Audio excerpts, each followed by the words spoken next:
So I'm going to be talking about Brian Friel's translations and the inspirations and influences for writing the play. Translations was the first play staged by the Field Day Theatre Company in 1980. It was performed at the Guildhall, Derry in Northern Ireland on September 23, 1980. The play is mainly about language, but it deals with a wide range of issues, from language and communication to the Irish history and cultural imperialism. Friel said that the play should have been written in Irish, but despite this fact, he carefully crafted it in English, bringing the political questions of the play into focus. His decision to write the play in English is ironic. It is the ultimate signal that the colonizer, Britain in this case, won. Then to the right, we have some pictures. The first one is of the play being staged, and then the one below is Brian Friel. Inspiration and influence. Act of Union of 1800. This was a union between England and Ireland that came into effect on January 1st, 1801, and remained until the recognition of the Irish Free State by the Anglo-Irish Treaty that concluded on December 6, 1921. The Union officially ended in 1922, and the United Kingdom of Great Britain and Ireland changed to the United Kingdom of Great Britain and Northern Ireland. And then here we have a picture of the flag when both England and Ireland united.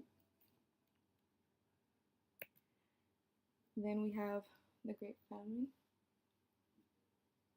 also known as the Great Hunger, that lasted between 1845 and 1849. This was the single greatest disaster that affected Irish history, and it was caused by the potato blight that was inadvertently brought over from America to England and then eventually to Ireland during the summer of 1845. This lasted 4 years, and the disaster led to the deaths and emigration of millions to foreign lands. And then here we have pictures depicting the suffering of the people. Then we have Daniel O'Connell. He was also known as the Liberator or the Emancipator. He was an Irish political leader in the first half of the 19th century, and he campaigned for the Catholic emancipation, which included the right for Catholics to sit in Parliament, and repelled for the Acts of Union. And then here we have some pictures of Daniel O'Connell.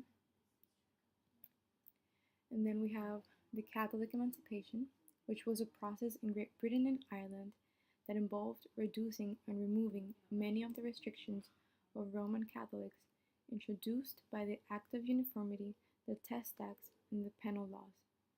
This took place from the late 18th century to the early 19th century.